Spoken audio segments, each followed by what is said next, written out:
Hi, Pragmatic Optimists, and welcome back to a special episode over here on Legal AF on the Midas Touch Network, where we're going to be talking about some personal organizing that Tiara and I have been doing. So I'm Rachel Cohen. I'm joined by Rhode Island State Senator Tiara Mack, and we are all about pragmatic optimism within the system and working to make things affirmatively better. So in our abundant free time, so much free time, you can see neither of us is in our usual homes right now. We've been working with a group of a couple of other trusted collaborators to put together the policies that we think Democrats should be pushing in this moment, not because it's leftist infighting or anything else, but because I have been really concerned about the lack of vision, not from individual Democrats. And we said this on the last video, but I think it's important to note that pointing out that Dem leadership, that Dem coaching is dropping the ball is actually extreme fan behavior, not critical to the point of being ridiculous both sidism. If you're a fan, you want the team to do well. And it's been really disappointing to see. I think the government shutdown playbook, they've been doing a pretty good job on, but it's feeling challenging because the government just straight up lies. And I think that we need a much more transformative vision to come out of the Democratic Party to give people something to grasp onto that Democrats are fighting for as opposed to fighting against. And so we kind of waited and said, is anybody going to do this? And we waited a little bit longer, and it seemed like that was not the case, despite the fact that there's a lot of individual Democrats that are doing really, really good work. The party just isn't amplifying them. And so we said, well, what if we made it really easy for people across the country to make clear that they are excited about specific policy issues that the Democrats could put into place? And that leads us to American demands. Tiara?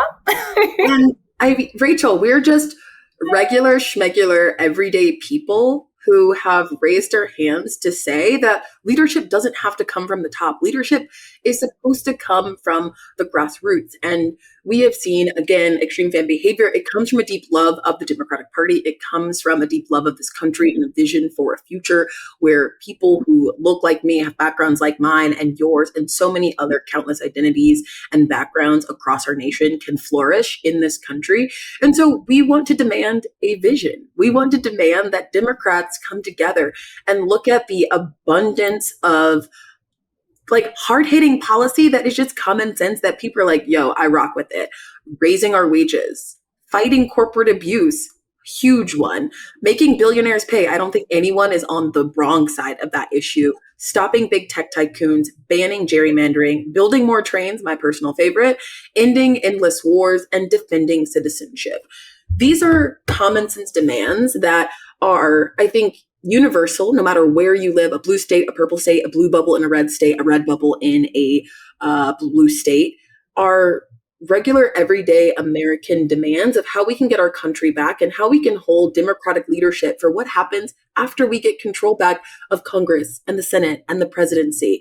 And it's something that also fills me with hope. And I know we were joking before that we're doing this in all of our abundance of free time, because I think one of the things that I've been wrestling with is, what can I do every single day when there is chaos and there is every reason to feel defeated and to feel hopeless? What can I do every day to fill myself with hope and to fill myself with the purpose and with the affirmation that the future is going to be better than where we are and the only way out is through? And that's to organize. And no other leaders were coming to our rescue. No other leaders who are currently in office were raising their hands to say with any type of clarity or with any type of bold and audacious leadership that I think this moment calls for, to put this plan together. And so we regular Americans, regular young people who care about this work and also have a mild platform to do it, drafted these demands with a group of other like-minded individuals.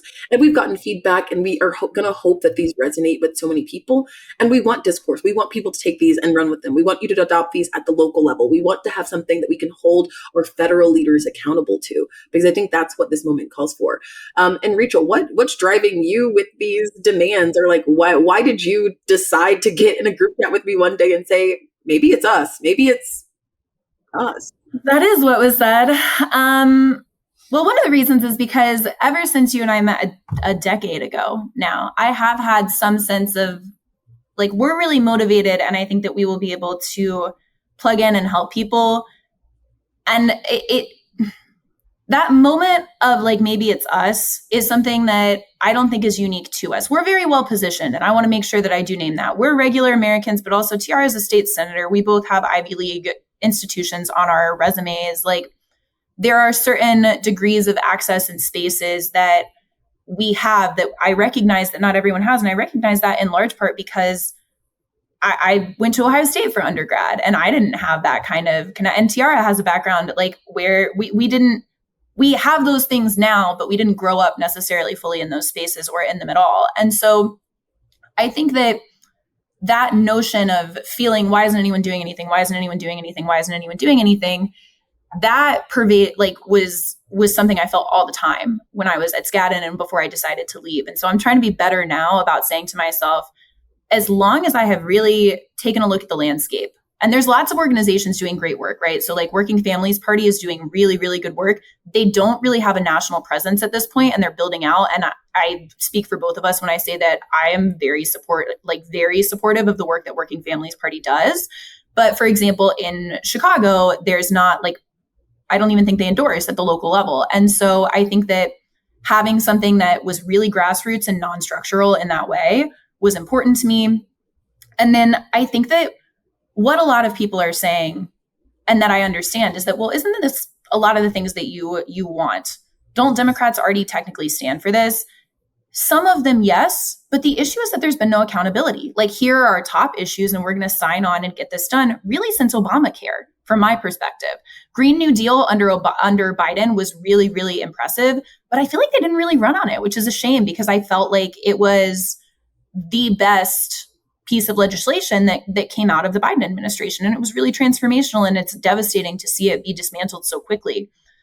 So just a couple of things that I want to name. Those high level points that Tiara gave just now, those are our taglines, but there's so many specific things under each of those that we are asking Democrats to sign on, up or down. I will support all of these things, or I will not support all of them, so that people have a way to press on a suite of issues, as opposed to showing up to protests that feel like they're just about one thing or just against Donald Trump, and that we know are actionable. They're all things that can be accomplished in Congress. So this is organized around the midterms, because once we hit the presidential, all of the conversation is going to be around uniting to get Trump out of office, right? So what is this moment right now that we need to capitalize on? The last thing I'll say, because I do think it's important, is on the ban gerrymandering. These things were put together before this became like the most obvious kind of battleground.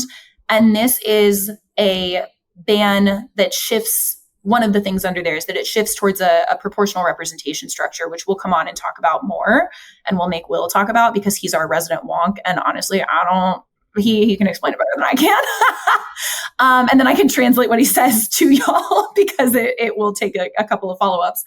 And so this is not like I am appreciating seeing that the Dems are standing up to Republican gerrymander. This is a structural change. But we're really excited about it. And launch has been going really well. We're recording this less than 24 hours after we launched on Instagram. And let me check right now and see where we are at. 1838 followers on Instagram. We've had something thousand hits on the website. So we would love if you were one of them. That is AmericanDemands.com and at American Demands.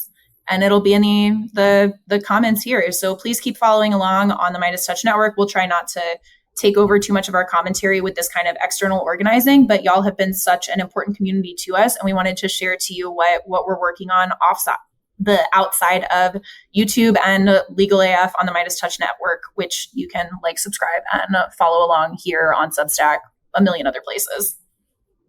Thanks, Braggies. Can't get your fill of Legal AF? Me neither. That's why we formed the Legal AF Substack. Every time we mention something in a hot take, whether it's a court filing or a oral argument, come over to the Substack. You'll find the court filing and the oral argument there, including a daily roundup that I do called, wait for it, Morning AF. What else? All the other contributors from Legal AF are there as well. We got some new reporting. We got interviews. We got ad-free versions of the podcast and hot takes. Where? Legal AF on Substack. Come over now to free subscribe.